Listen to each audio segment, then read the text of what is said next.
To je Aldo, ga v bistvu skrtačiš. To pa zato v bistvu, da se na njega navežeš in da te spoznaš in vidiš, če je kaj udarjen, če ima kakšne poškodbe. Potem pa, ko ga čist skrtačiš, pa ga usedlaš. V bistvu me je moja babi pelala enkrat jahat in takrat sem se tudi zaljubila v konje in od takrat naprej sem hotela imeti jahat konje. Všeč mi je to, ker so tako elegantni, v bistvu ful te pomirjajo in so res taki ful prijazni pa vse. V bistvu se počutim bolj sproščeno in umirjeno, ker so res pomirljive živali. Torej ja, preživljam čas s konji na dva različna načina. En je v maneži, drug pa je na terenu, kjer pa pač si v bistvu več ur.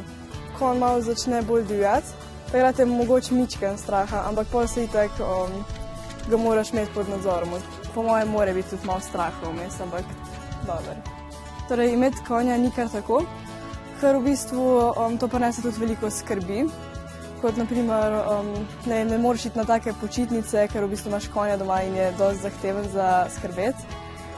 Potem, če se konju kaj naredi, moraš skrbeti, ga peljati k veterinarju, poklicati. Potem to pa pripelje tudi skrbeti za boks in imeti v bistvu veliko placa in dosti hrane v bistvu tudi. V bistvu naučila sem se predvsem biti bolj pogumna, bolj vztrajna in potrpežljiva, to predvsem.